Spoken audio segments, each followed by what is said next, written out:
Good morning class fifth. कैसे हैं आप सभी? आई होप आप सभी बहुत अच्छे हो और बहुत अच्छे से आप प्रिपरेशन भी कर रहे हो। तो जैसा कि आप जानते हैं कि हमने चैप्टर 7 कंप्लीट कर लिया है, जो किसके बारे में था, हमारा डिजीज के बारे में था और फूड के बारे में था कि हमारे पास इनफ फूड नहीं होता है। राइट, हमने यही पढ़ा है ना अभी तक।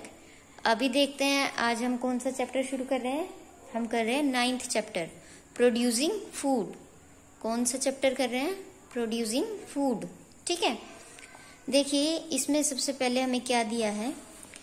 नताशा किसी का नाम है, वो इस सब के बारे में जानना चाह रही है, तो उसको देखते हैं वो क्या बोलती है। नताशा वंडर्ड मतलब कि हैरान है, क्या सोचकर, how the food she was eating reached her plate, कि जो वो खाना खा रही है वो उसकी प्लेट तक आता कैसे है। कभी आपने भी सोचा होगा कि हम तक सीधा खाना पहुंच रहा है, लेकिन ये खाना बनता कैसे है, कहाँ से शुरू होता है, कहाँ पर आके खत्म होता है, इसके बीच में कौन कौन सी एक्टिविटीज होती है, कौन कौन सी आप क्या करते हैं कि हम किस किस लेवल तक जाते हैं, तो वो सब आपने भी सोचा होगा कभी ना कभी। तो नताशा भी यही सोचती है कि जो खाना उसकी प्लेट में आ रहा है वो कैसे आ रहा है, वो स्टार्ट कहाँ से हुआ, कैसे उसकी प्लेट तक पहुंचा। Her grandmother told her that the food we eat, उसकी जो ग्रैंड मदर है वो उसको बताती है, क्या बताती है, the food we eat goes on a long journey before it reaches our plate. जो खाना हम खाते हैं ना, वो एक बहुत लंबी जर्नी, बहुत लंबे लेवल्स को क्रॉस करके, एक्टिविटीज को क्रॉस करके, लंबी जर्नी को क्रॉस करके फिर हमारी प्लेट्स तक पहुंचती है।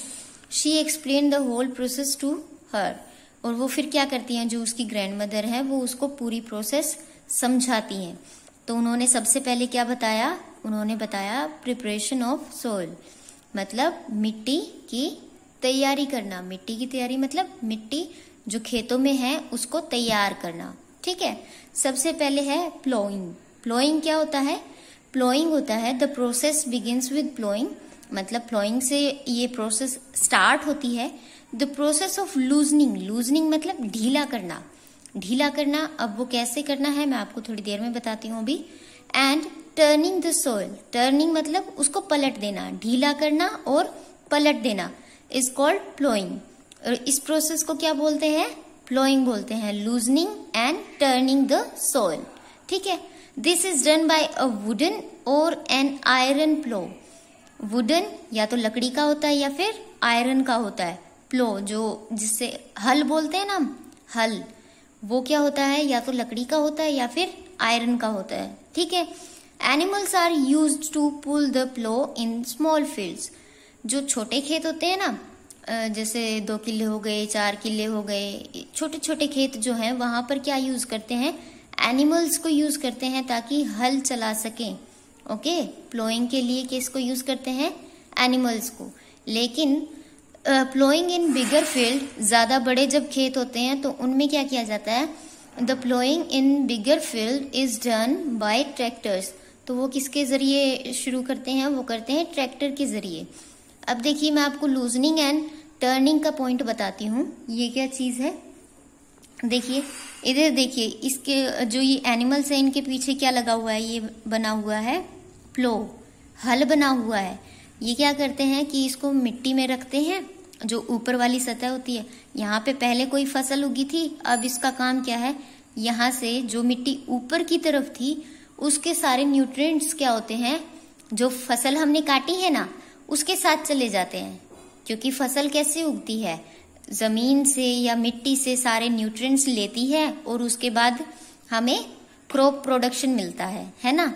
अब सारे न्यूट्रिएंट्स तो पहले वाली फसल ले गई, लेकिन दूसरी फसल भी उगानी है, तो उसके लिए क्या करते हैं कि मिट्टी को पलट देते हैं ताकि नीचे वाली मिट्टी ऊपर आ जाए और ऊपर वाली मिट्टी नीचे चली जाए। अगर नीचे वाली मिट्टी ऊपर आएगी तो साथ ही साथ न्यूट्रिएंट्स भी आएंगे, है ना। तो ये न्यूट्रिएंट्स ऊपर की तरफ आ जाते हैं और जो पहले वाली मिट्टी होती है वो नीचे की तरफ चली जाती है। तो इससे क्या हो जाता है, लूजनिंग से क्या होता है, लूजनिंग मतलब इस तरीके से उखाड़ देना। जब ये ऐसे निकल आती है ना मिट्टी, तो इसमें क्या बनते हैं, छोटे छोटे होल्स बनते हैं। मैं आपको थोड़ी देर में भी बताऊंगी। वो छोटे छोटे होल्स किस लिए बनते हैं? ताकि हवा निकल सके, क्योंकि किसी भी क्रॉप प्रोडक्शन के लिए जरूरी है कि रूट्स तक क्या पहुंचे? ऑक्सीजन। ऑक्सीजन पहुंचनी जरूरी है, अदरवाइज आपकी क्रॉप जो होगी वो खराब हो जाएगी, पानी की वजह से वो खराब हो जाएगी। ठीक है, गल जाती है ना नीचे से, उसकी रूट्स गल जाएंगी या फिर कुछ भी हो जाएगा तो वो क्या हो जाएगा? खराब हो जाएगा। तो इसके लिए क्या करते हैं हम? प्लोइंग करते हैं। प्लोइंग मतलब मिट्टी को लूज करना और टर्न करना। ठीक है, हम यहाँ तक कर चुके हैं। अब देखिए एडवांटेजेस ऑफ प्लोइंग। प्लोइंग के एडवांटेजेस क्या है? First of all it loosens and aerates. Aerates क्या है? कि छोटे छोटे होल बना देना, मिट्टी में होल बना देना ताकि हवा की अच्छी क्रॉसिंग हो सके मिट्टी में, ऑक्सीजन अच्छी मात्रा में रूट्स तक पहुंच सके। It loosens and aerates the soil so that the roots are able to penetrate deeper. Penetrate का मतलब होता है घुसना, घुसना होता है, और भी बहुत सारे मीनिंग होते हैं। यहाँ पर क्या है कि अगर मिट्टी को पलटा जाएगा या फिर उसमें उसको लूज कर दिया जाएगा तो जो जड़ें होंगी ना फसल की वो ज्यादा नीचे तक जाएंगी। नीचे तक जाएंगी तो अच्छे से उनमें जो न्यूट्रिएंट्स चाहिए वो भी मिल जाएंगे, है ना। तो वो पेनेट्रेट डीपर हो सके, रूट्स अंदर तक जा सके, इसीलिए जरूरी है कि हमें प्लोइंग करनी चाहिए। And breathe. ब्रीथ मतलब ऑक्सीजन, क्योंकि हमने अभी बताया कि लूज करने से क्या होता है? होल्स बनते हैं छोटे छोटे जिनमें ऑक्सीजन हो जाती है। उस छोटे छोटे होल्स में क्या भर जाती है? ऑक्सीजन भर जाती है। तो इसीलिए क्या करते हैं हम? प्लोइंग करते हैं ताकि लूज किया जा सके और इरेट्स किया जा सके, मतलब जो होल्स हैं वो बनाए जा सके मिट्टी में, ताकि जो फसल की जड़ें हैं वो नीचे तक जा सके और आराम से ऑक्सीजन ले सके। ठीक है।